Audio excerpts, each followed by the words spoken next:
Boa tarde novamente a todos e todas. Vamos dar o início ao nosso webinar, né? Que temos hoje como expositora a farmacêutica Mônica Castro. Em primeiro lugar, eu gostaria de relembrar, né, o motivo e os objetivos dessa iniciativa, né? Eu sou Nádia, coordenadora da coordenação estratégica em segurança do paciente, lá da Secretaria, né, da Secretaria Estadual de Saúde, subordinado à Superintendência de Monitoramento de Qualidade das Unidades, né, de Saúde. Nós já estamos trabalhando com a implementação de práticas seguras desde o início do ano, né? Temos, no momento, por volta de 21 a 22 UPAs e 13 hospitais envolvidos nesse processo, né? No nosso primeiro semestre, independente da situação do Covid, né, mais grave nos meses de abril e maio e mais arrefecida no momento, nós tínhamos como planejamento a discussão e a orientação técnica nos grupos de trabalho dos protocolos de identificação do paciente, risco de queda e lesão por pressão, que tiveram que ser alterados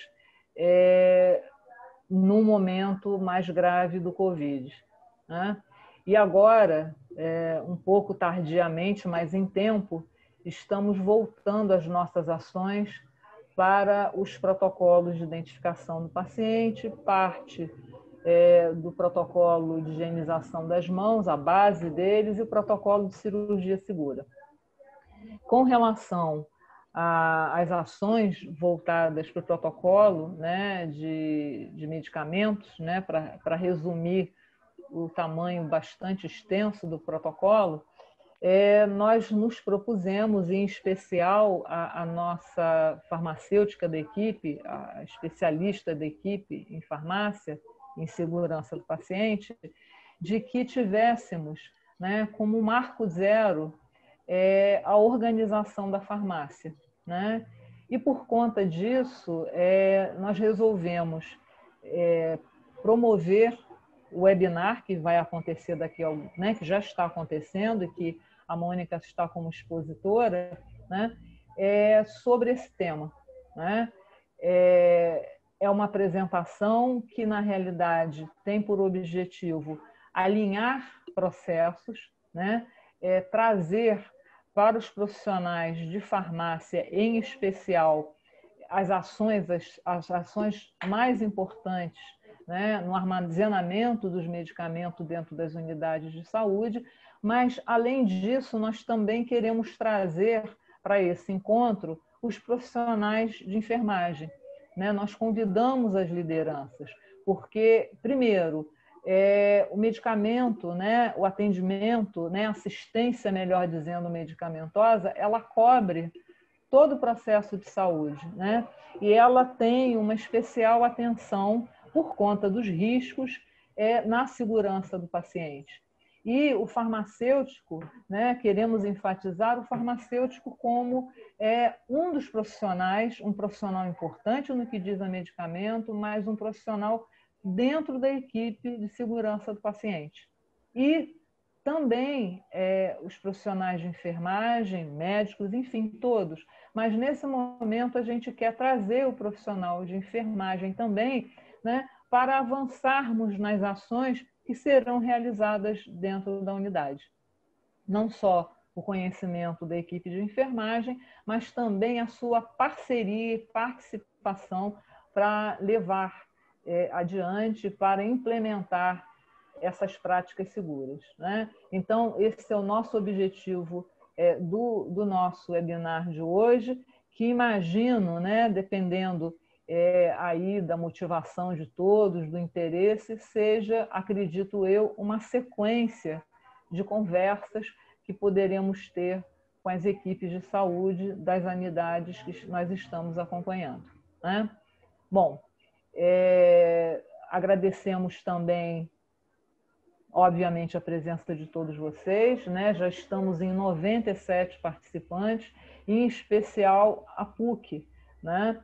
Que é uma parceira nossa nos webinars e permite que a gente possa passar do número de 100 participantes, que eu imagino que a gente vai conseguir hoje, e alcançar, né, os profissionais de saúde da rede aonde eles estiverem, né?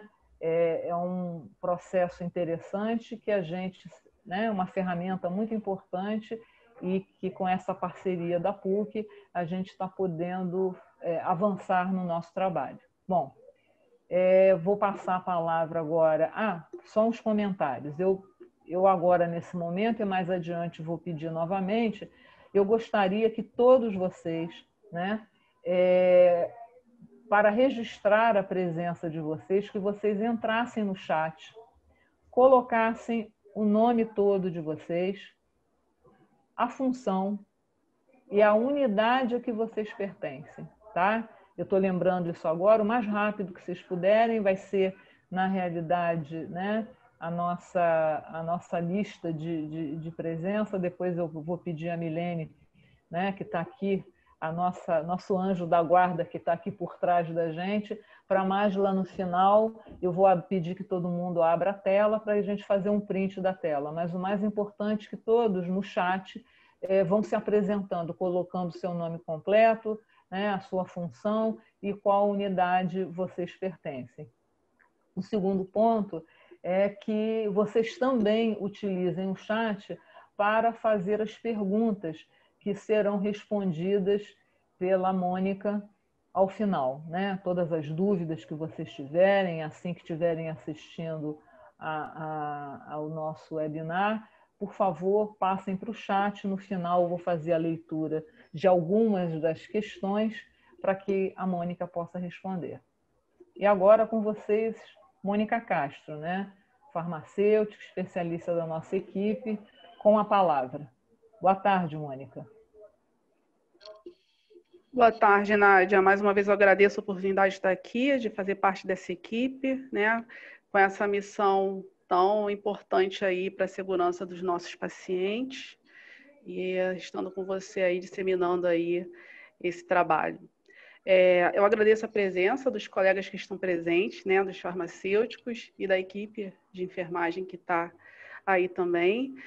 Como a Nádia falou, o objetivo, né, desse webinar é falar um pouquinho sobre as boas práticas em farmácia, com foco, né, no protocolo de segurança de uso de medicamentos do Ministério da Saúde, né, foco na segurança do paciente, entendendo que é um tema muito abrangente, né, e sabemos, nós farmacêuticos, que a armazenagem englobam vários processos, né, dentro do controle do estoque, do recebimento, da disponibilização desses medicamentos nas prateleiras, nos pallets. E a gente entende que esse é um processo que sai também da área do CAF, da farmácia, e se estende aí por todo o ciclo do medicamento no hospital, enquanto ele estiver nos seus pontos de armazenagem, né, fora da farmácia também. Por isso a importância da equipe de enfermagem estar nesse webinar. O que vamos falar pode não ser tanta novidade, né, para nossos colegas farmacêuticos, mas a gente vai dar um direcionamento para o tema armazenamento, né, com bastante foco na segurança do paciente. Então, as técnicas logísticas, os detalhamentos a gente não vai abordar nesse webinar, pela extensão do assunto, mas é um webinar que é um tema que vai fazer a gente pensar um pouquinho, né, nas ações de prevenção de segurança, começando aí pelo CAF, pela farmácia, pela armazenagem, também nos setores que envolvem as unidades de internação, as UTIs, né, centro cirúrgico e tudo mais. Vamos iniciar, vou compartilhar aqui a apresentação. Bom, falando um pouquinho, né, dando uma introdução ao assunto com relação ao protocolo de segurança e administração de medicamentos. A gente teve ele publicado aí na portaria 2095, né, em setembro de 2013, no mesmo ano em que o Programa Nacional de Segurança do Paciente foi publicado pela Anvisa, né? E dentro dessa portaria, são duas portarias, na verdade, mas essa portaria em específico, ela publicou, aprovou, né, os três protocolos chaves, né, que a gente tem aí o protocolo prevenção de quedas, a identificação do paciente e o protocolo de segurança na prescrição e de uso e administração de medicamentos, né, alvo do nosso tema aqui. Esses são protocolos multidisciplinares, né, eles devem ser utilizados em todas as unidades de saúde do Brasil, podendo ser ajustados a cada realidade. Eles encontram-se disponíveis, né, no endereço saúde.gov/segurança do paciente, para todos, né? Então, dentro dos protocolos básicos, deixa eu só fechar aqui que eu não estou, agora eu estou vendo. Dentro dos protocolos básicos da segurança do paciente, a gente não tem só esses, a gente tem outros, né? A gente tem a cirurgia segura, a gente tem a prevenção úlcera por pressão, a gente tem o protocolo de higienização das mãos, né? E o da prevenção de quedas, que já está aqui, identificação do paciente. O protocolo de segurança na prescrição, uso e administração de medicamentos é um protocolo multidisciplinar, né? Muitas pessoas entendem que é um protocolo de responsabilidade da farmácia, do farmacêutico, mas não, ele é um protocolo que abrange todas as etapas do ciclo, na verdade, do gerenciamento do medicamento dentro de uma instituição de saúde, tá? É multidisciplinar. E aí a gente tem relação íntima desse protocolo com todas, né? Então, e cirurgia segura. Cada protocolo desse, né, tem aí um pedacinho do protocolo de uso seguro de medicamentos. E qual é a finalidade desse protocolo? É promover práticas seguras no uso de medicamentos em estabelecimentos de saúde. Ele abrange todos os estabelecimentos que prestam cuidados à saúde em todos os níveis de complexidade.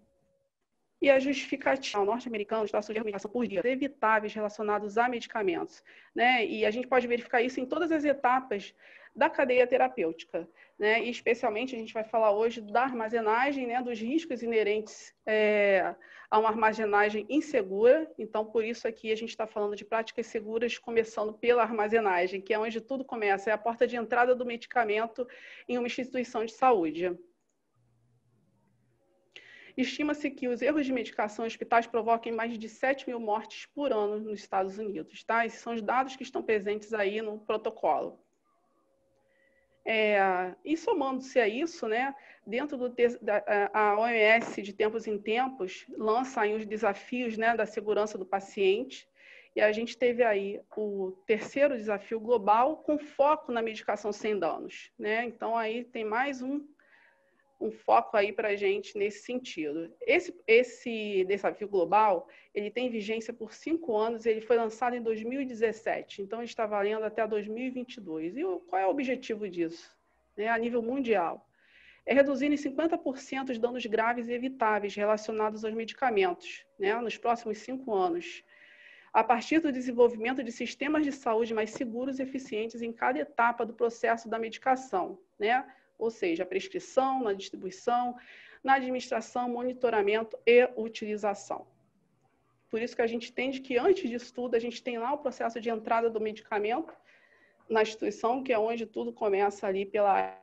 Ele diz que 1,3 milhões de pessoas sofrem erros de medicação anualmente nos Estados Unidos, 42 bilhões, né, em custos anuais associados aos erros de medicação, com 1% do total de despesas de saúde a nível global, né? E esse desafio, ele tem aí alguns medicamentos prioritários para esse trabalho aí de prevenção, tá? Que são medicamentos com potencial, né? Grande potencial de causar danos aos pacientes, que são os agentes antimicrobianos, né? O cloreto, chamando a atenção para o cloreto de potássio, mas na verdade entrando aí outros eletrólitos, a insulina, os opioides e outros sedativos, os agentes antineoplásicos, a heparina e outros anticoagulantes.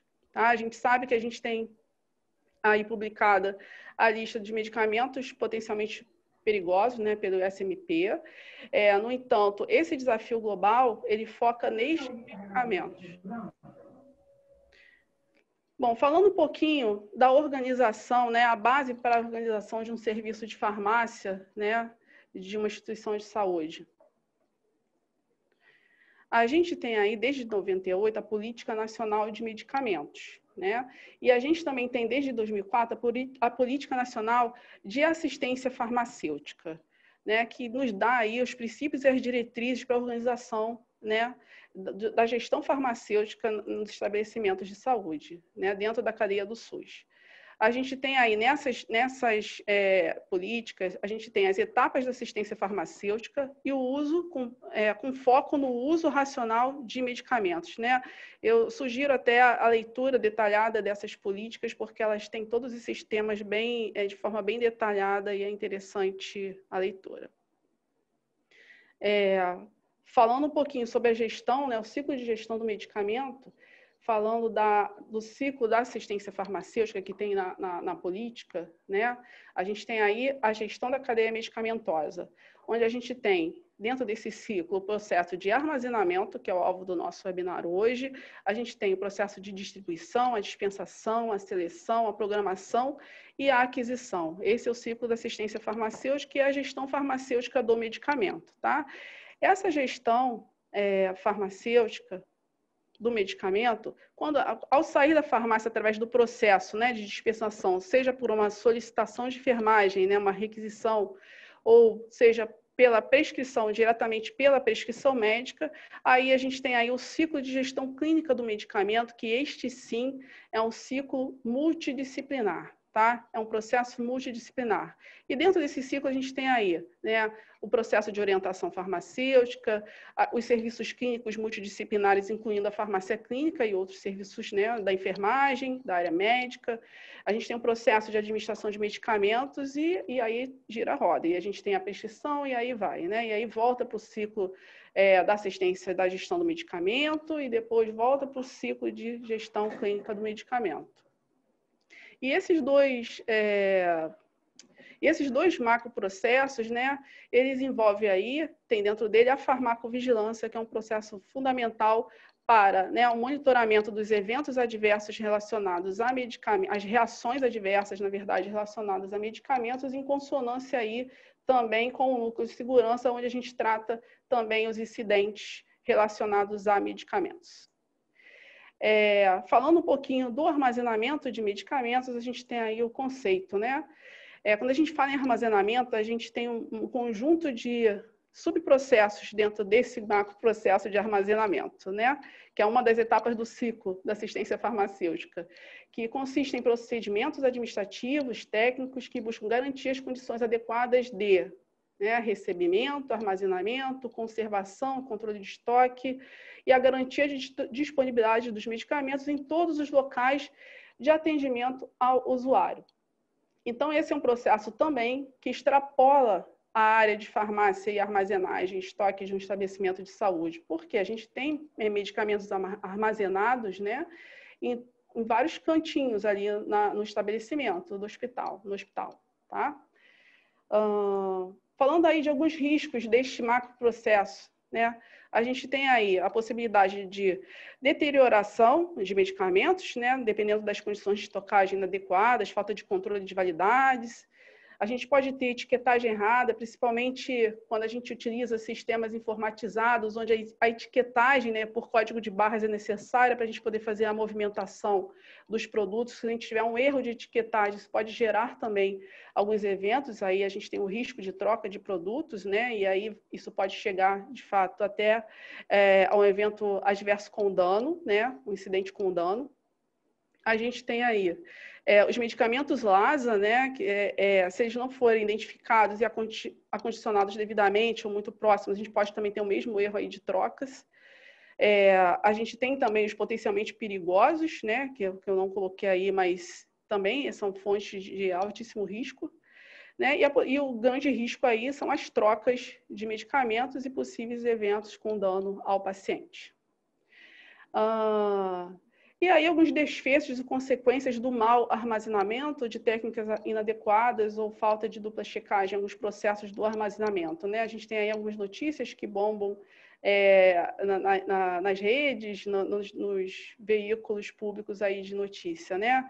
A gente tem aí troca de ácido por medicamentos, a gente tem problemas com troca de produto químico por medicamentos, a gente tem erros na administração, overdose, troca de classes terapêuticas. E a gente tem o clássico caso que até a gente trabalhou recentemente, está trabalhando em alguns GTs, grupos de trabalho dentro do núcleo estratégico, né, de segurança do paciente, o vídeo, né, sobre a troca ali da vaselina no lugar de soro, né, que a gente teve aí grande repercussão na mídia. E vários outros desfechos que a gente pode citar, medicamentos vencidos, né, aplicação de medicamentos vencidos em hospitais, batidas de vigilância sanitária, polícia com medicamentos vencidos e sendo disponibilizados à população. Falando um pouquinho da estrutura, né, uma proposta aí, um esquema de estrutura de um CAF, para quem não conhece, que é a Central de Abastecimento Farmacêutico, ou almoxarifado, ou grande estoque, né, dependendo da estrutura da instituição, cada lugar chama de um nome, mas os serviços públicos costumam chamar de Central de Abastecimento Farmacêutico. A gente tem basicamente aí um fluxo de entrada, o ideal é que a gente tenha um fluxo de entrada de materiais e um fluxo de saída bem definido, né? A gente entende que alguns estabelecimentos não têm a melhor estrutura para armazenagem de medicamentos, mas o mínimo de organização a gente já consegue aí ter um fluxo de entrada e saída de materiais, né?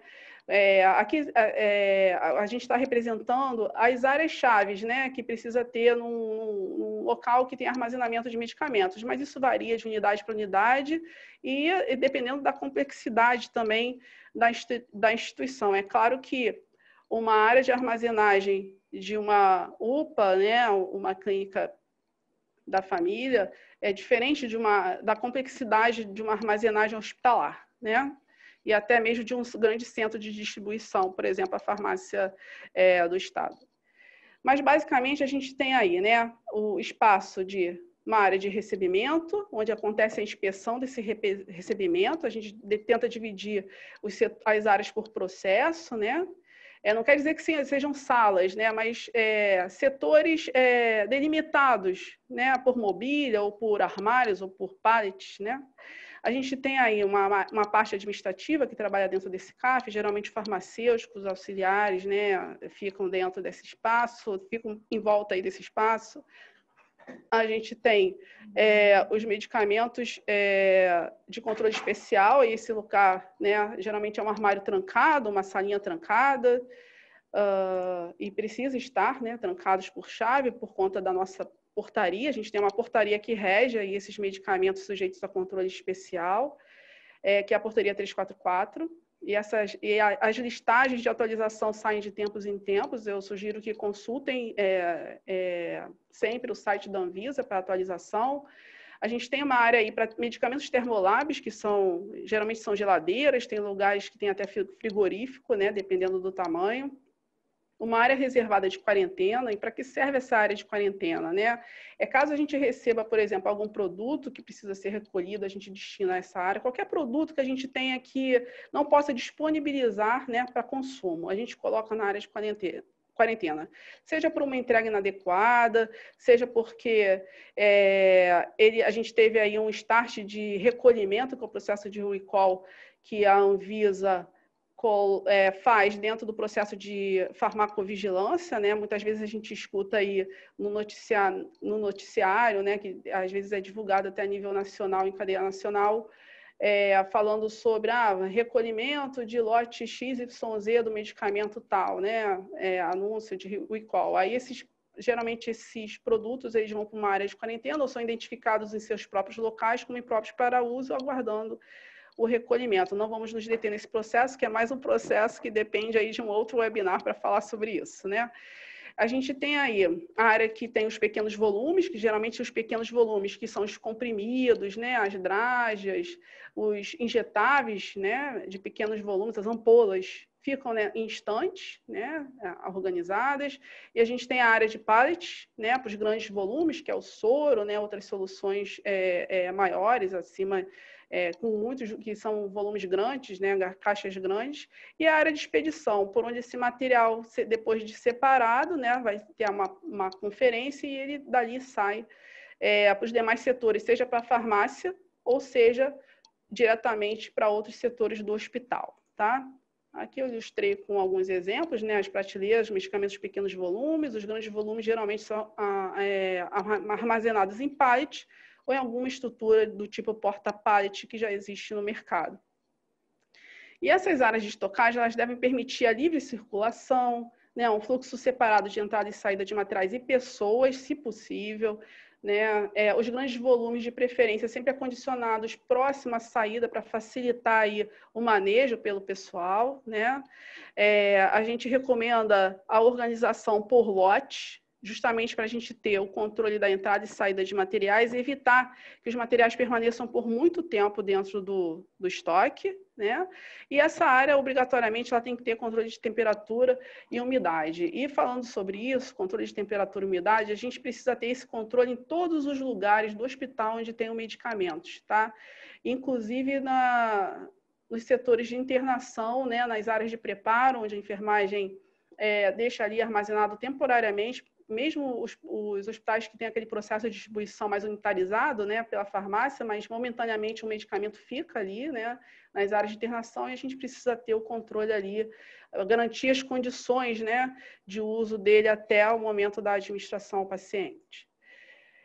E aí a gente tem aqui um esquema também de uma estrutura de farmácia, né, mais direcionada para os hospitais, né, e se encaixa também para outros locais que não tem uma farmácia separada de um CAF, mas não muda muito, na verdade o que muda é um pouco o tipo de mobiliário, mas não importa que tipo de mobiliário você tem, na verdade a gente está conseguindo fazer uma organização, mesmo num espaço menor que tem uma lógica de entrada e saída, já facilita bastante, já dá segurança aí no processo, né? A gente costuma ter, dentro de uma farmácia, a área de triagem farmacêutica, né, onde os farmacêuticos pegam ali as prescrições e fazem as conferências. A gente tem áreas de fracionamento, alguns, né, fracionamentos de injetáveis, fracionamento de líquidos sólidos e sólidos, os comprimidos, quando faz aquele corte, né, nas embalagens.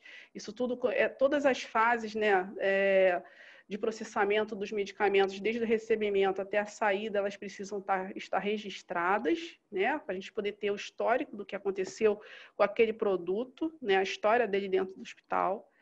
A gente tem a área também de termolabs, a área dos medicamentos controlados, trancados à chave.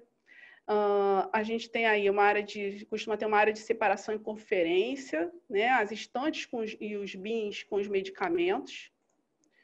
Né? Aqui é uma figura que representa um pouco a organização de uma farmácia hospitalar, onde a gente tem uma bancada de distribuição, um local administrativo e as estantes, os bins, onde ficam os produtos, né, já prontos para separação direta às unidades. E essas áreas, elas devem permitir, assim como o CAF, né, a circulação, o endereçamento dos medicamentos, isso é muito importante, o fluxo separado de entrada e saída de materiais e pessoas, de preferência, se for possível. A gente sabe que algumas unidades têm uma estrutura que não condiz, né, com o ideal, mas se a gente conseguir estabelecer um fluxo de entrada e saída de produtos, já traz bastante segurança. Tanto o almoxarifado, o CAF, quanto a farmácia, ela precisa ter acesso restrito, né? O que é o acesso restrito, quando a gente chama de acesso restrito? Só os profissionais, né, que trabalham neste setor, que têm atividades dentro desse setor, a circulação é permitida para a gente poder ter segurança na guarda desses medicamentos e a segurança de que a gente vai ter o controle adequado do estoque desses medicamentos também, né? E o controle de temperatura e umidade não pode faltar. Falando um pouco dos processos que fazem parte do macro processo, chamado armazenamento, né? Nós temos aí o processo de recebimento, algumas recomendações, né? O ideal é que se realize uma inspeção documentada do recebimento, do tipo checklist, o que você tiver, né? E que esse recebimento dos medicamentos, o que é o recebimento, né? Quando a gente recebe do distribuidor, ou vem no caminhão do transportador, ou de uma central logística de distribuição, né, esses produtos para dentro do nosso estabelecimento de saúde. Tá? E geralmente ele entra diretamente na central de abastecimento, no almoxarifado, e ali a gente precisa ter um processo de conferência desses materiais, com foco nas boas práticas e segurança, tá? Então, a ordem correta, né, ideal para você fazer uma checagem é, primeiramente, claro, priorizar os termolabs, que são os medicamentos sensíveis à temperatura, que geralmente precisam ficar em geladeira, e segundo, os medicamentos controlados, por terem que ficar trancados, e por terceiro, a conferência de outros medicamentos e a guarda, inclusive. Essa ordem vale também, depois que conferiu, é a ordem de guarda, de armazenagem desses medicamentos, justamente para a gente não deixar aí esses medicamentos sem a armazenagem adequada, tá? E quando a gente fala de outros medicamentos, dentro de outros medicamentos, priorizar os medicamentos potencialmente perigosos, ok? A listagem de medicamentos potencialmente perigosos, pessoal, está no SMP, né? É fácil é o Instituto de Práticas Seguras com relação a medicamentos. Lá tem as listas atualizadas dos medicamentos potencialmente perigosos. No entanto, falando do desafio global, se a gente focar naqueles medicamentos alvo do desafio global de segurança no uso de medicamentos, a gente já isenta a nossa instituição e muito dos erros de medicação, tá? E aí a gente tem aí como parte da inspeção do recebimento. A gente tem o processo de revisão de validade, é importantíssimo olhar na caixa do produto a validade, se ela está dentro, se está condizente. A integridade, né, do produto, a gente tem aí como recomendação avaliar se o produto tem o registro do Ministério da Saúde, né, que é esse número que está logo acima. Ele tem 13 dígitos, né? Para quem não sabe o que significa, uns 5 primeiros dígitos trazem o número da autorização de funcionamento da indústria farmacêutica. Os números do meio são o tipo de produto, tá? E os últimos números, os 4 últimos números, falam da apresentação desse produto, se é um comprimido, se é uma ampola, tá? Então, todo medicamento registrado no Brasil tem esse número. Inclusive, os importados, eles vêm com uma etiqueta com esse número também, que é validado pelo Ministério da Saúde. E, além disso, né, a gente tem os medicamentos, eles vêm com lacre, né? É importantíssimo a gente observar se esse lacre não está rompido. E a gente tem também a tinta reativa, né? O que é a tinta reativa? Toda caixinha de medicamento tem esse quadradinho, ou na lateral, ou no fundo, que se você raspar com uma superfície metálica, aparece ali uma marca d'água, né, da indústria farmacêutica. Isso é muito importante para quê? Para a gente evitar a circulação de medicamentos falsificados e disponibilizar esse tipo de medicamento para os nossos pacientes. E também avaliar as condições de entrega, né? Se o caminhão veio com uma temperatura adequada, dependendo de alguns medicamentos, se ele está organizado de forma correta, em pallets e não dessa forma como está nessa foto.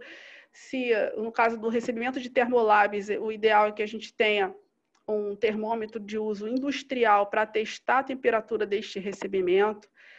E aí fica a dúvida, né? Como eu faço se eu perceber que meus medicamentos estão chegando de forma não conformes, né, nesse requisito? Aí eu sei que cada organização tem uma maneira de fazer sua compra, né, a sua logística, e eu sugiro que entre em contato com o comprador, né, da instituição, a parte logística que fornece o medicamento para o seu hospital, para falar a respeito das condições desse recebimento, a fim de corrigir aí junto ao fornecedor essas questões, ok? Outro processo agora é a guarda e a estocagem, que faz parte do armazenamento, né? A gente falou um pouquinho lá na frente, que a gente recomenda que se guarde em pallets, estantes, né, com espaço para ventilação a 30 centímetros do piso, parede de teto, isso está na legislação, né? Isso é clássico para permitir, não porque é muito difícil manter isso, a gente sabe que vira e mexe a gente vê os medicamentos juntinhos na parede, mas a intenção é manter ali a temperatura, né, distribuída por igual, por exemplo, em cima de um pallet, em todos os lados, para que a gente não tenha ali variação de temperatura na estocagem. Manter sempre os medicamentos nas embalagens originais o máximo de tempo possível, garantir um ambiente limpo, seguro, né, com uma frequência ali de limpeza bem assídua, com acesso restrito, como eu já falei, isento de alimentos e fumo, né? Registro diário de temperatura e umidade, máximo e mínimo em todas as áreas e setores, como a gente falou anteriormente, tá? Alguns locais optam por fazer esse registro 2, né, 3 vezes ao dia, não importa. O que importa é que a gente tenha aí a medição desse máximo e mínimo, da oscilação de temperatura que esse medicamento teve durante sua armazenagem num período de 24 horas. Falando um pouquinho de temperatura, né, há muitas dúvidas com relação ao que é um local fresco, o que é uma temperatura ambiente. Esses dados aqui são da Organização Mundial de Saúde, que a gente tem aí o local fresco caracterizado com temperaturas entre 8 e 15 graus. Geralmente isso vem escrito na embalagem do medicamento a conservar a temperatura ambiente ou conservar de 15 a 30, né? Os medicamentos trazem aí na sua embalagem as recomendações de armazenagem. Temperatura ambiente entre 15 e 30, local quente entre 30 e 40, calor excessivo acima de 40 graus, refrigeração, né, que já precisa de geladeira, de 2 a 8 graus, tá? Quando a gente fala de temperatura ambiente no ambiente hospitalar, né, o recomendável é que a temperatura de armazenagem de medicamentos fique sempre entre 15 e 22 graus para garantir aí de que a gente não vai extrapolar a temperatura para alguns medicamentos que precisam de uma temperatura máxima aí de armazenagem de 25 graus Celsius. E aí tem um padrão de umidade também de 40% a 70%, que a gente faz isso através do termigrômetro, né? Que esse aparelhinho aqui tem algumas variações de modelos, mas basicamente é este aparelho que traz aí para a gente o máximo e o mínimo dessas variações aí de temperatura. E é muito importante que a equipe que faça a medição, né, da temperatura e umidade seja treinada e retreinada constantemente, né? Que esses termômetros digitais, principalmente os termigrômetros, eles precisam de reset, né? A gente precisa zerar eles para poder startar um novo ciclo de medição de temperatura e muitas vezes a gente presencia aí erro no manuseio, no uso desses termômetros, termigrômetros. E, se possível, alinhar com a engenharia clínica, a área de manutenção das instituições, a calibração desse material. Tá? Na ausência de orientação do fabricante, quando não tem nada escrito na caixa, o que eu faço? Né? A gente vai sempre prezar por local seco, ventilado, a temperatura entre 15 e 25 graus ou até 30 em algumas zonas climáticas é permitido, mas a gente precisa evitar e ter uma temperatura aí até 22 graus. Falando um pouco por que esse cuidado todo com a temperatura e com a umidade, né? A gente está falando aí da estabilidade, da manutenção da estabilidade dos medicamentos, né? Então, quando a gente fala de estabilidade, a gente está falando das características físicas, químicas e farmacológicas. E a estabilidade de medicamentos ela é classificada em estabilidade química, física, microbiológica, terapêutica e até toxicológica. Também não vou me aprofundar muito nesse tema, só para vocês terem aí uma visão por que é tão importante a gente ter aí as áreas de estoque dentro da armazenagem, dentro das recomendações, principalmente temperatura e umidade, né? Eu trouxe aqui uma ilustração da losartana, da estrutura química dela, né? A gente às vezes olha para um frasquinho de medicamento no nosso dia a dia, a gente esquece que ele é um composto químico e que, como qualquer composto químico, pode reagir com outras substâncias, né? Ou ter aí a quebra nas suas ligações químicas em decorrência da armazenagem, tá? E aí eu tenho aí os fatores extrínsecos que afetam os medicamentos. Eu não vou falar dos intrínsecos, que os intrínsecos são os fatores que são oriundos da indústria farmacêutica, o processo da indústria. Para a gente, na hora que a gente armazena numa instituição de saúde, a gente está falando de fatores extrínsecos, né? A gente tem que proteger os medicamentos desses fatores, né? Que né? São os principais. Tem outros, mas esses são os principais. A temperatura, a umidade, a luz e os gases. Eu não posso, por exemplo, abrir, deixar um comprimido aberto, né? Por várias horas ou vários minutos ali, tendo contato, né? Com ar atmosférico ou com a umidade que está presente no ar, né? Aí a gente já começa a gerar aí um processo de deterioração dessa forma farmacêutica, dessa estrutura química, ok? Aqui eu trouxe para vocês a estrutura do omeprazol, que eu acho ela linda demais. Olha quantas moléculas, né? Como isso pode ser frágil, né? Numa armazenagem incorreta.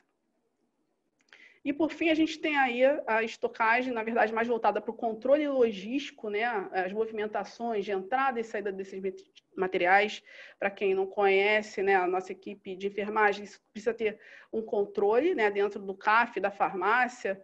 Né? A gente tem muito isso, quando eu preciso do medicamento para agora, para o paciente e tal, mas eu preciso registrar a saída dele, porque senão eu posso ter uma falha no meu controle, por exemplo, de estoque também, eu perco a rastreabilidade desse produto e a gente pode ter falha aí no abastecimento de materiais, né, por conta de uma falha de controle. A recomendação é sempre manter nas embalagens originais, endereçar os medicamentos de preferência por sistema de estocagem fixo para facilitar a organização, identificar e movimentar por nomes DCB, que é a designação comum brasileira, muita gente chama de pelo nome genérico, para ficar mais fácil para todos entenderem, mas esse é o nome, né, mais adequado, o nome técnico. Registrar todas as movimentações diariamente em tempo real, as entradas e saídas, não importa se é um sistema manual, não importa, o que importa é que a gente tenha um controle do que entra e do que sai, principalmente do CAF e da farmácia. Inspecionar e registrar as validades e fazer um inventário periodicamente, né? Algumas instituições fazem mensal, outras 15 dias, outras a cada 3 meses, não importa, o que importa é realmente ter o registro e o controle desse processo. Segregar medicamentos próximo ao vencimento, né? Não permitir que eles fiquem disponíveis, né, na instituição.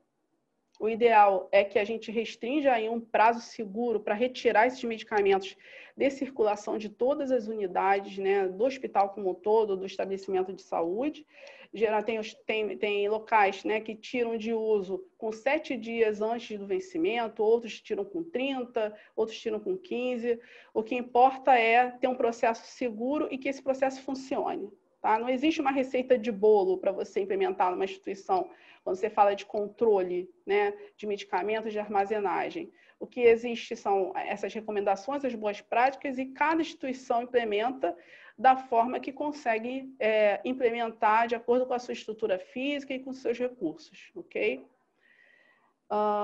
Retirar de circulação, já falei, sinalizar medicamentos potencialmente perigosos, os LASAs, né, que são os que têm os sons e escritas parecidos, os termolábios, os fotossensíveis, os medicamentos controlados, e minimamente, né, se a gente não conseguir identificar todos, mas minimamente a gente precisa ter alertas para os medicamentos que são alvo do desafio global, que são aqueles que causam danos mais fatais aí pelo mundo.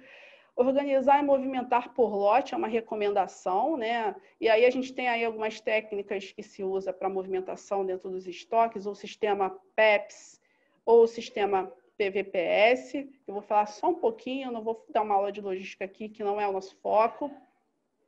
Mas a gente tem aí dentro do sistema PEPs, de organização e movimentação de estoque de produtos farmacêuticos, a gente tem aí o primeiro que entra, o primeiro que sai, justamente com o objetivo da gente não deixar esse produto tanto tempo no estoque. Tem uma diferença quando a gente fala, porque esse sistema é o mesmo sistema FIFO, né? Que é a sigla em inglês, né? O PEPs é a tradução do FIFO. O sistema de primeiro que vale, primeiro que sai, né, também é praticado nos hospitais. No entanto, esse sistema aqui, né, eu gosto muito dele para produtos que têm pouca movimentação. Os que têm muita movimentação, usar o sistema PEPS é bem interessante, porque você garante a utilização do lote de forma completa. Eu não tenho um gerenciamento só por validade, porque eu posso ter 2 lotes diferentes com o mesmo prazo de validade, né? Então, isso pode confundir um pouco na hora de fazer a dispensação por lote por conta de rastreabilidade, quando a gente tem aí o processo de rastreabilidade implementado. Falando um pouco, a gente está falando de sinalização de medicamentos, né? Esses medicamentos que são alvo aí, de danos aos pacientes. Qual é o objetivo maior? É prevenir os erros de medicação. Então, falando aí, eu já falei um pouquinho dos medicamentos potencialmente perigosos ou alta vigilância, né? Algumas instituições chamam assim. Né? O ideal é que se identifique e sinalize os locais de armazenagem, tá? E, além disso, sinalizar também todas as embalagens individualmente, além do local de armazenagem, né? Muitas vezes a gente vê a identificação do medicamento de alta vigilância só na prateleira. E quando ele sai dali, ele perde a identificação e a gente não consegue reconhecer se ele é um medicamento de alta vigilância ou não. O ideal é que a gente tenha alguma forma de identificar. Não existe também uma receita de bolo com relação a cores, né? Vai depender muito do sistema de identificação que a farmácia vai acordar com a equipe multidisciplinar, principalmente com o time de enfermagem, que é o maior utilizador, né, dos medicamentos aí no hospital. Então, essa identificação tem que ser acordada, né, com as equipes, que muitas vezes a gente tem várias identificações aí no hospital, né, com relação a, por exemplo, precaução padrão, aos outros riscos de alergia, queda, e a gente termina aqui, se a gente não faz um acordo ali do uso de cores, por exemplo, se a gente vai usar uma sistemática de cores, termina que a gente fica com cores parecidas, iguais, para identificação de riscos diferentes. Isso pode potencializar aí até os erros, né? A gente quer prevenir e termina potencializando. Então, por isso que a gente fala que qualquer identificação ou sinalização que diz respeito a medicamentos tem que ser acordada de forma multidisciplinar, tá? Restringir o acesso, né, a esses medicamentos. O ideal é que se retire, né, os subestoques dos setores fora da farmácia do CAV desses produtos, sempre que é possível, né? Se não conseguir retirar como um todo, que vai depender muito do sistema de distribuição que a instituição usa, né? A gente precisa aí restringir pelo menos o horário que esse montante vai ficar disponível, né, dentro das unidades, ou definir algumas unidades que podem ter determinados medicamentos e outras não, ok? A gente tem também a sinalização de medicamentos, ela tem que ter o foco aí nos medicamentos com sons e grafia semelhantes, que é o LASA, o medicamento LASA, Lookalike e Sound-alike. E embalagens semelhantes também, né? Identificar e sinalizar é a mesma recomendação, os locais de armazenagem e também as embalagens, distanciá-los entre si nas áreas de armazenagem sempre que possível, justamente porque eles são parecidos, têm embalagens parecidas, são parecidos, a troca é muito frequente se eles estiverem armazenados próximos, né?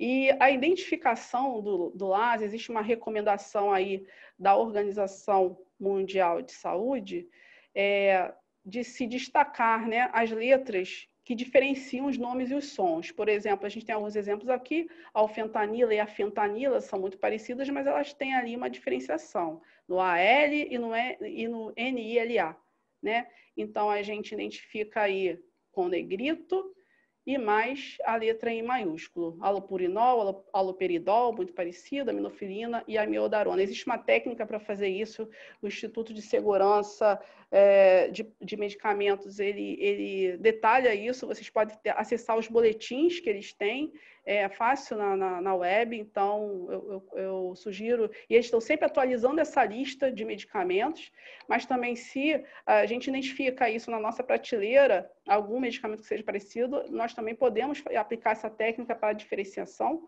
né, sem esperar aí a atualização da lista. E eles ainda destacam na listagem deles os medicamentos em vermelho, além de ser alta vigilância, são potencialmente perigosos e ainda são LASA. Então, esses, né, são os que a gente precisa prestar bastante atenção.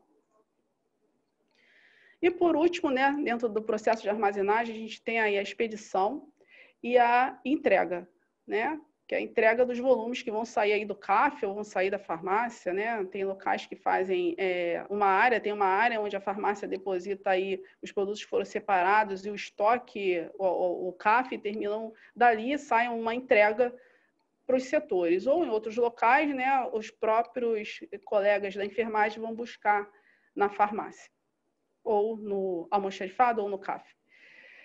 O ideal é que a gente tenha a identificação e endereçamento desses volumes, para eles não ficarem por aí, né, nas unidades, sem identificação. Garantir a dupla checagem registrada na separação e na entrega, né, por quem recebeu esses volumes, para a gente não ter um problema aí com desvio ou esquecimento se enviou, se recebeu ou não. Garantir a condição de temperatura na entrega, principalmente dos medicamentos de geladeira.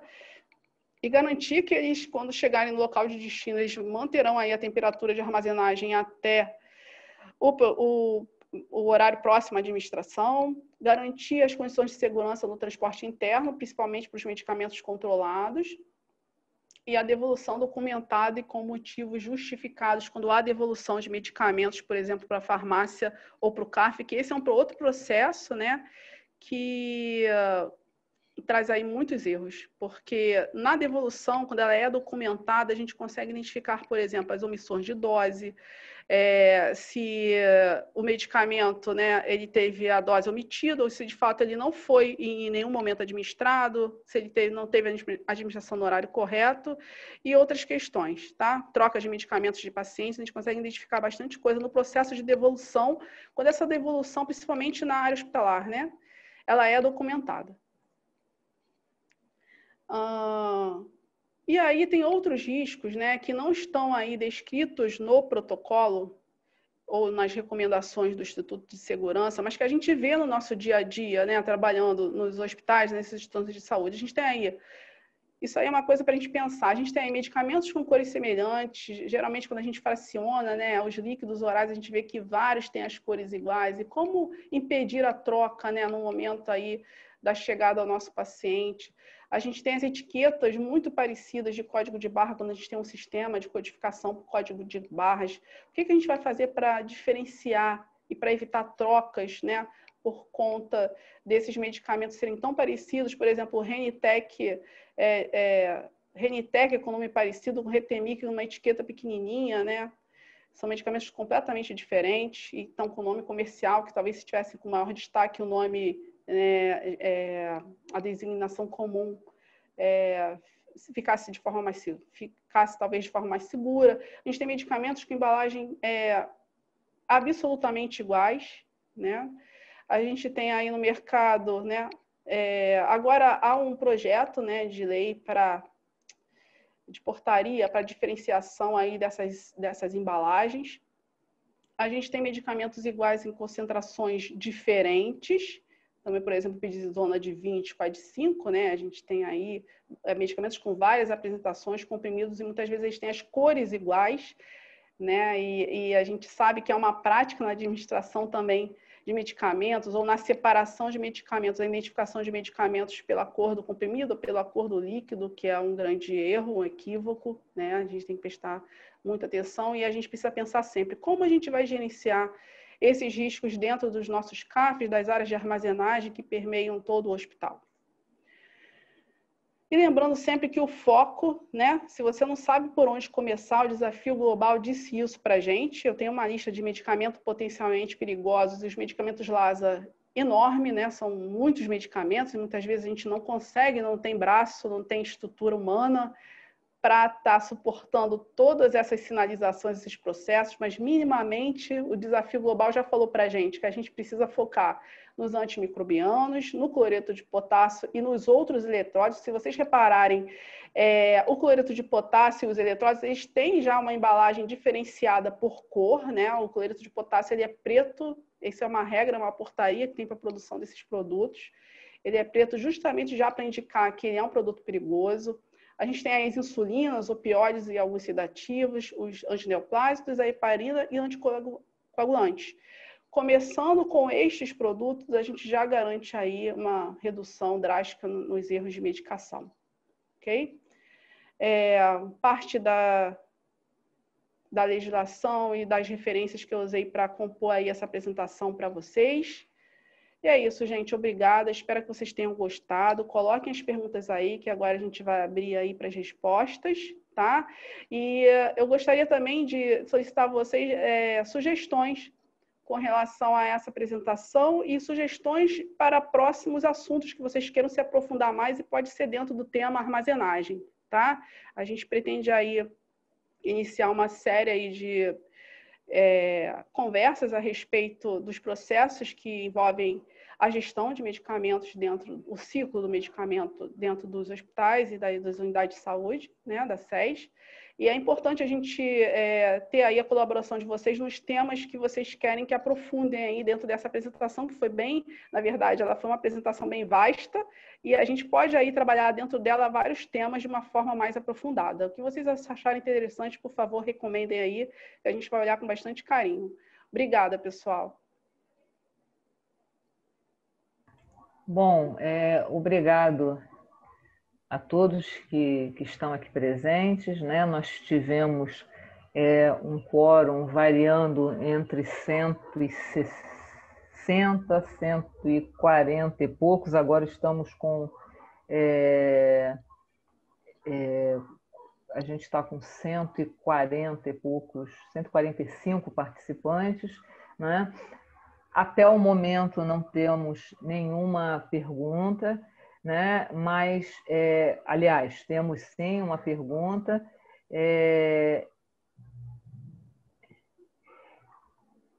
Temos agora, temos uma pergunta a respeito do fato de se vai disponibilizar esse material. Com certeza a gente pode disponibilizar, já que nós estamos voltadas para a questão do aprendizado de todos, então isso vai ser socializado, né? A gente tem meios para fazer isso junto com... né, no nosso GTs, a gente tem acesso a todo mundo, a gente é pior do que espião, né? A gente consegue ter a listagem de quase todos vocês. Teve uma sugestão já aqui, falando para abordar os medicamentos do desafio global, né? Esse já foi uma sugestão. Mas eu acho que nós podemos, né,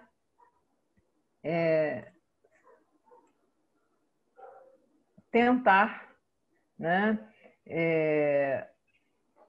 fazer algumas perguntas. Eu sei que é muito material, às vezes a gente, né, está envolvido com uma série de colegas, né? Então fica assim meio tímido de fazer perguntas e a gente talvez não tenha esse hábito, né?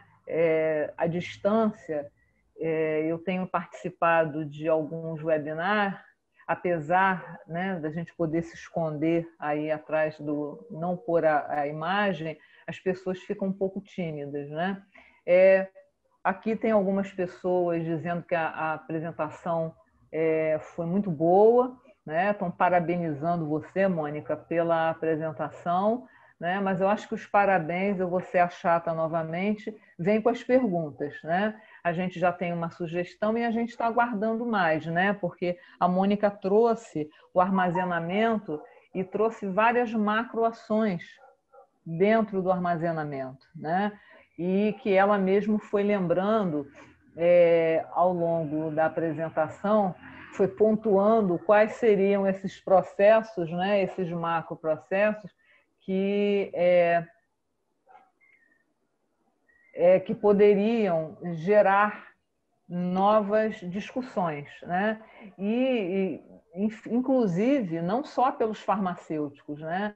Eu achei que a parte final de dispensação, de entrega, né? E que você... Tem uma pessoa aqui que já se animou, né? Outra questão e sobre adaptação de recomendação do fluxo de recebimento de medicamentos. Em geral, os espaços nas UPAs não contam com CAF, né? O recebimento é feito diretamente na própria farmácia, né? Então, é uma sugestão, eu estou aqui aproveitando para copiar e colar, para a gente ficar aí com esse registro, essas sugestões. Tem outra sugestão aqui presente, né? Que é sobre o uso do Trigger Tool. Tá? Outra sugestão que apareceu aqui.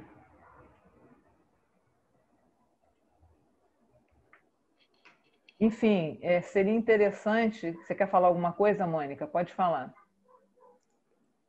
Sim, sim. Essa ferramenta está mais direcionada é uma técnica de huddle, né? De eventos adversos dentro dos hospitais e pode ser usada para rastreio de eventos incidentes com medicamentos. Então, é um outro tema, né, que a gente pode abordar de uma forma bem direcionada aí para o tema também armazenagem e processos de dispensação e administração de medicamentos. Nós temos uma pergunta, né? Agora... Também, unitarização e rastreabilidade, sim, sim. Dentro do processo do CAF ou da farmácia, depende da instituição, há um processo de unitarização também que a gente pode abordar. Pode ser um webinar só para falar sobre isso. Uhum. Né? Temos uma pergunta aqui, Mônica.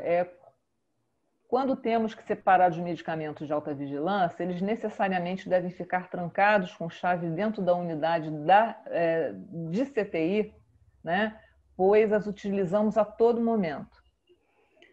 Como eu havia dito, a gente tem aí as recomendações, tá? Mas em nenhum momento essas recomendações, quando a gente fala de medicamentos potencialmente perigosos, dizem que os medicamentos precisam ficar trancados, a não ser os medicamentos psicotrópicos controlados, né, os sujeitos a controle especial em portaria, esses precisam ficar trancados, mas os medicamentos que não são desta portaria, não há necessidade de tranca, mas eles precisam ter acesso restrito, uma boa sinalização, tá? Não quer dizer que eles precisam ficar trancados. O ideal, o que vai trazer segurança é que toda a equipe, né, multidisciplinar saiba o que são os medicamentos potencialmente perigosos, por que eles são potencialmente perigosos, né, e de que forma eles estão sinalizados para a equipe perceber isso. Porque não adianta eu ter esses medicamentos trancados num armário e no momento da utilização, a pessoa que vai estar lá utilizando não saber por que ele está trancado e por que ele é um medicamento potencialmente perigoso.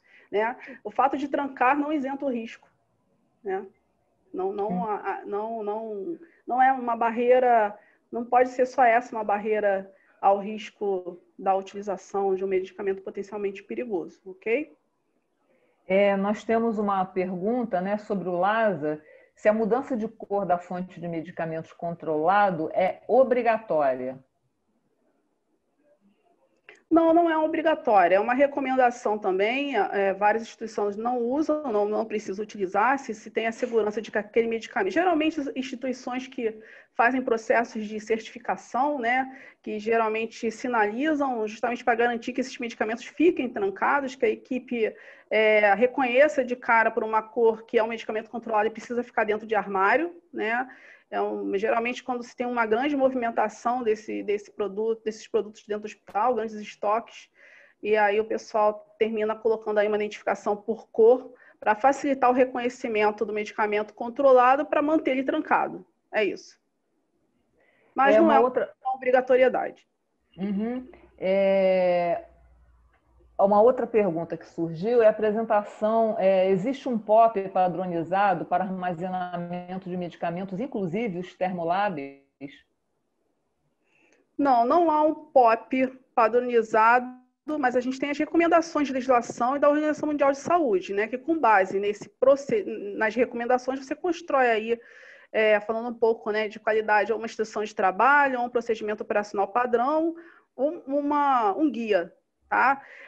Você precisa estruturar um POP, na verdade, a legislação pede, né, quando você é fiscalizada, a fiscalização sanitária geralmente pede os procedimentos operacionais padrão, e nesse procedimento operacional padrão você descreve como você faz a armazenagem, a temperatura, o controle de temperatura, um popzinho aí para utilização do termômetro ou termigrômetro, e o registro, né, a planilha de registro. Tem uma pergunta Mas aqui é importante, só uma consideração. Não. Independente de você escrever um POP, né, de nada adianta um POP na gaveta. Né? O ideal é que você escreva o seu processo e treine as pessoas para a execução desse processo. Tem uma pergunta aqui que eu acho que pode ser respondida por nós duas. Tá? Existe alguma discussão pela Secretaria para que as ferramentas de prontuário eletrônico incluam os alertas? Eita, que está entrando coisa aqui na minha frente. Alertas do LASA, né? Sound like, look like, né? Tem alguma coisa? Eu vou começar respondendo, depois a Mônica vai para a questão mais técnica. Só para avisar vocês, a gente está no momento de revisão de algumas TRs, né? Voltadas para a questão da segurança do paciente. A gente está implementando e discutindo isso. Especificamente, esse temática no medicamento, não.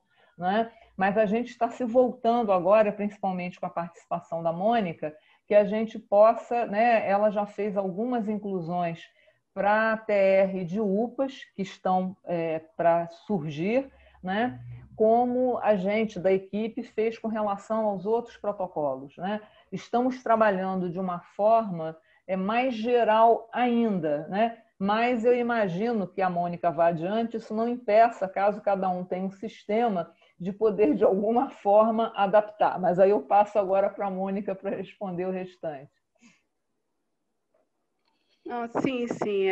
Esse trabalho que a gente tem feito justamente por essa questão. A gente traz aí recomendações, né? E se tem alguma unidade que está em fase de implementação ou já usa um sistema e teve aí um insight, vou falar com a TI para incluir esse tópico, é importante, é isso que a gente quer despertar em vocês mesmo e, assim, uma iniciativa, né, como a Nádia já falou, mas a gente sabe que algumas instituições já têm os seus sistemas, né, informatizados, ideal que pegue essas ideias e leve aí o pessoal da TI ou a direção das suas instituições para a implementação. Mas recomendo que antes de qualquer atitude nesse sentido, chamar a equipe multidisciplinar e conversar a respeito dessas sinalizações em sistema, porque isso permeia, né, todo o processo do medicamento, vai desde a armazenagem, né, até a prescrição e a administração. Então, é importante que todos participem aí num consenso para identificação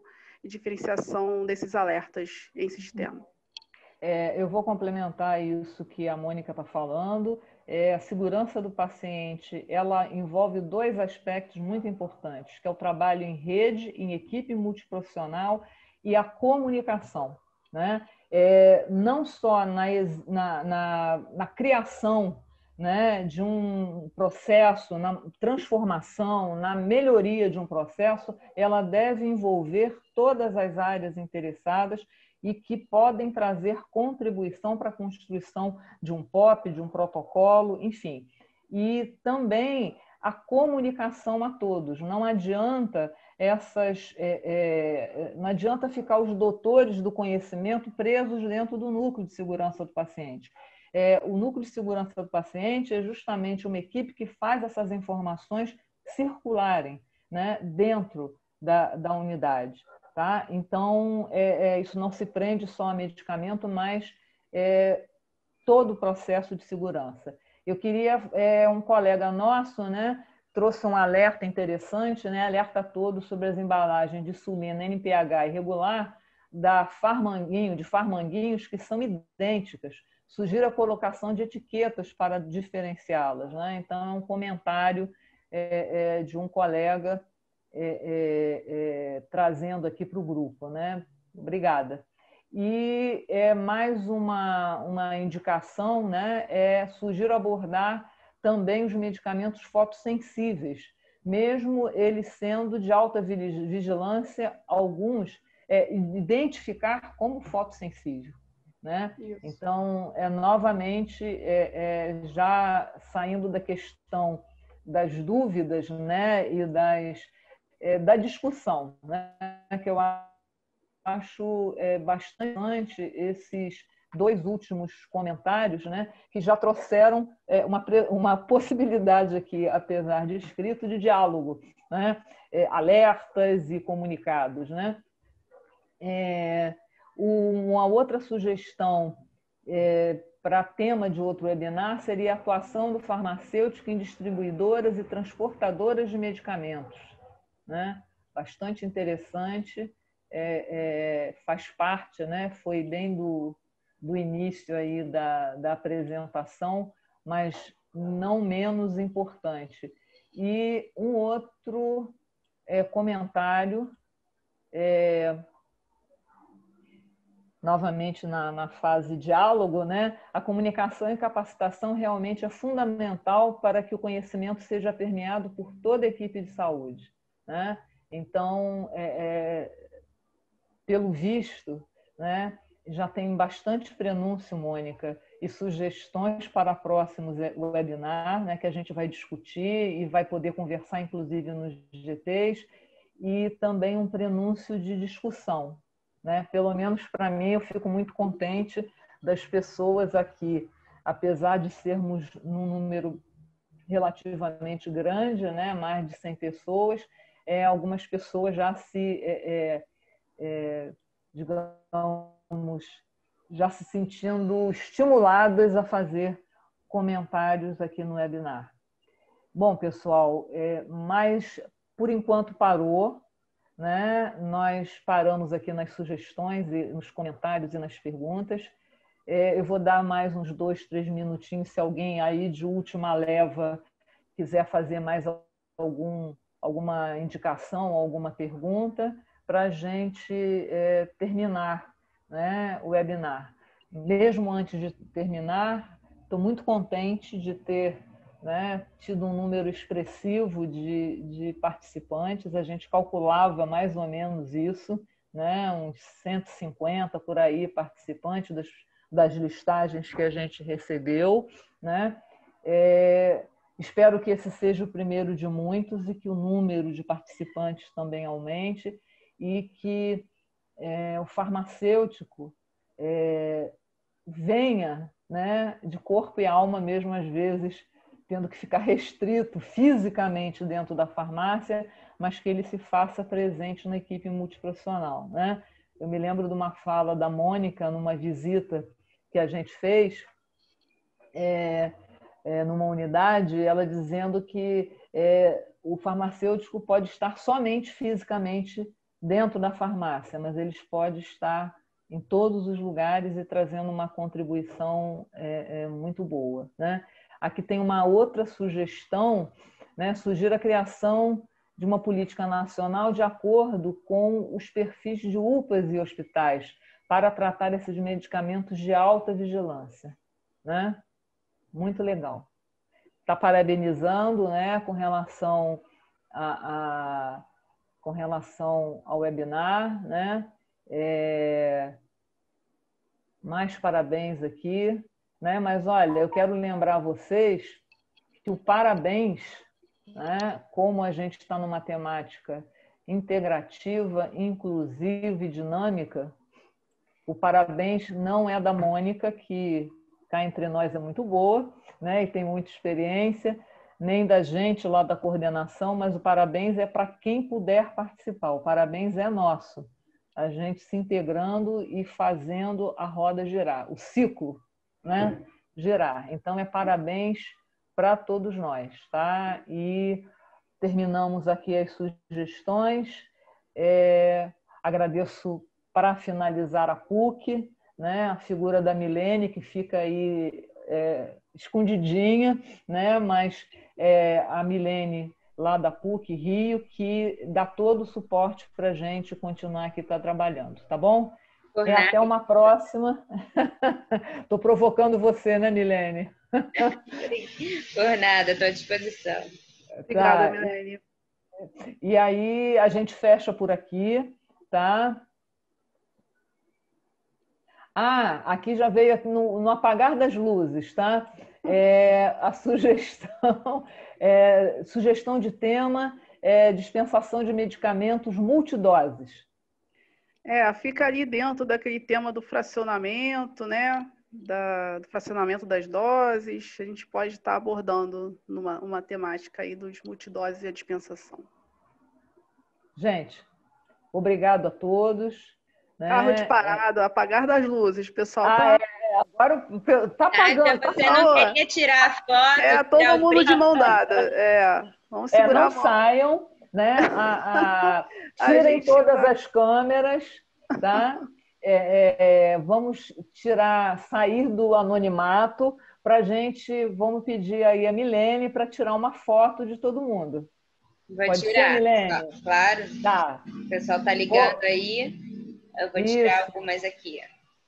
Tá, vamos tirar aí vamos abrir as câmeras, né, para que a gente possa sair na foto. Salve lembrete aqui. Que eu ainda estou tirando. Se tiver mais gente querendo ligar, pode ligar.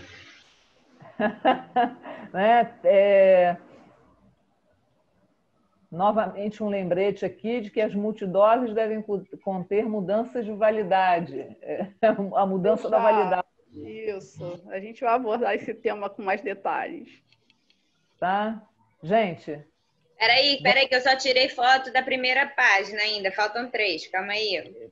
Vamos devagar, vamos devagar. Quem quiser fazer pergunta aí, está aparecendo até leilão. Quem dá mais? Quem dá mais? Né? Temos um lance ainda. Né? Que bom que vocês gostaram, que bom que vocês participaram, né? E o parabéns é para todos nós, tá? Eu não sei se ainda está presente, né? Eu aqui, numa hora que eu dei uma rodada, eu vi, não sei se ela já saiu, eu vi a Cláudia Mello, né? Não sei se ela já saiu, acho que sim, ela deu uma passada aqui para conhecer, para ver a gente, mas já foi embora. Estou chegando na terceira agora, só um momentinho. O pessoal da terceira está todo mundo escondido. Por favor, abram. Cheguei na terceira. Não, estava aberto aqui. Para mim só aparece quem está aberto, na verdade. Porque tem gente aí fechada. Gente, eu adoro ouvir o pessoal de sala de reunião. Uma galera. É ótimo. E está tão grande que precisa várias sessões, né? Muito bom. Terminou, Milene? Já tirei, terminei. Gente, um grande abraço, tá? E até a próxima. E a gente é tão movimentada que vai avisar vocês muito rapidamente num próximo webinar que tiver e qual vai ser o tema. Abraço a todos. Vamos desligar aqui a sala. Pessoal. Tchau. Tchau.